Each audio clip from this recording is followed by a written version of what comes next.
Hi all, welcome to hills brownie Ooty channel. வீடியோக்குள்ளே போகிறதுக்கு முன்னாடி நம்ம சேனலை சப்ஸ்கிரைப் பண்ணிக்கோங்க.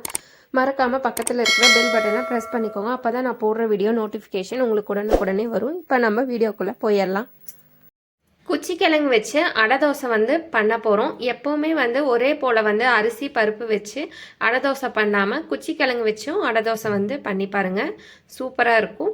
அதுக்கு பார்த்திங்கன்னா ஒரு குச்சிக்கிழங்கு தோல் சீவிட்டு இந்த மாதிரி கட் பண்ணி எடுத்து வச்சுருக்கிறேன். அரிசி பார்த்திங்கன்னா இட்லி அரிசி, துவரம்பருப்பு, கடலைப்பருப்பு ரெண்டுமே எடுத்து ஊற வச்சுருக்கிறேன். அரிசி பார்த்திங்கன்னா ஒரு கிளாஸ் எடுத்து ஊற வச்சுருக்கிறேன். அதே கிளாஸ்லேயே பார்த்திங்கன்னா 1/4 டம்ளர் கடலைப்பருப்பு, 1/4 டம்ளர் துவரம்பருப்பு ரெண்டுமே எடுத்து ஒரு 2 மணி நேரம் அரிசி ஊறிருக்கு. தேவையான பொருள் பார்த்திங்கன்னா ஒரு 7லிருந்து 8 பல் போல் பூண்டு பல் எடுத்து வச்சுருக்கேன். காரத்துக்கு ஒரு 4 வரமிளகா எடுத்து வச்சுருக்கேன். கொஞ்சமாக மல்லித்தலை, வெங்காயம் பொடி பொடியாக கட் பண்ணி வச்சுருக்கேன். அரிசியும் பருப்பு இப்போ ஒரு மிக்சி ஜாரில் போட்டு நம்ம அரைச்சிக்கலாம். ஊற வச்சிருக்கிற அரிசி பருப்பு ரெண்டுமே போட்டுக்கோங்க.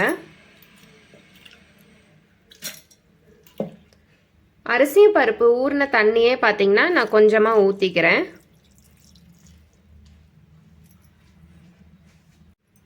அரை ஸ்பூன் சீரகம் போட்டுக்கிறேன்.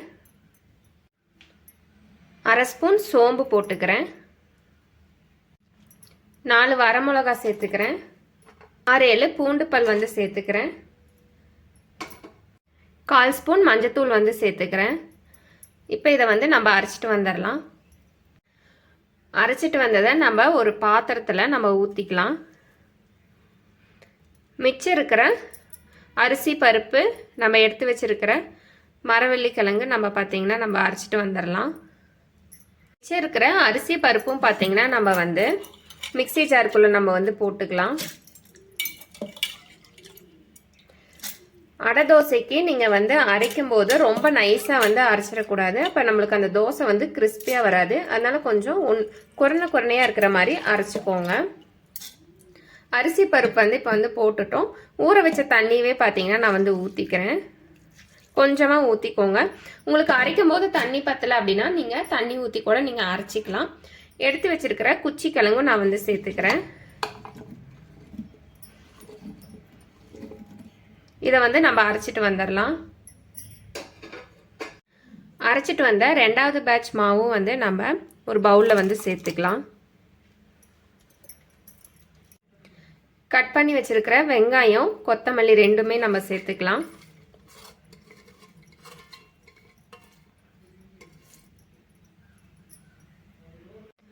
தேவையான அளவு உப்பு சேர்த்துக்கிறேன். கொஞ்சமாக பெருங்காயத்தூள் சேர்த்துக்கலாம்.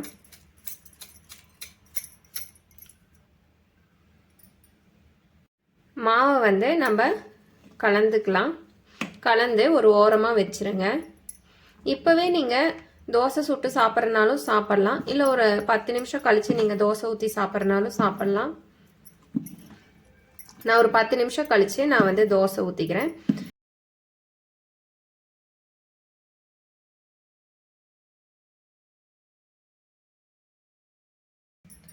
மூடி போட்டுக்கிறேன். 10 நிமிஷம் கழித்து நம்ம தோசை நம்ம ஊற்றிக்கலாம்.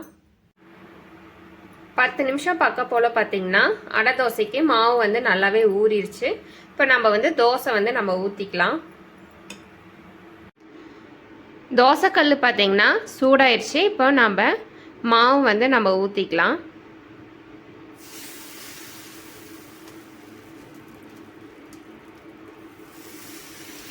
மாவு ஊற்றிட்டு உங்களுக்கு தோசை மொத்தமாக வேணும் அப்படின்னா மொத்தமாக ஊற்றிக்கோங்க, இல்லை மெலிசா வேணும் அப்படின்னா மெலிசா ஊற்றிக்கோங்க.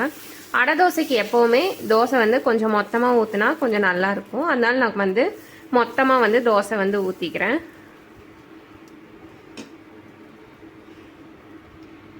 கொஞ்சமாக எண்ணெய் ஊற்றிக்கலாம்.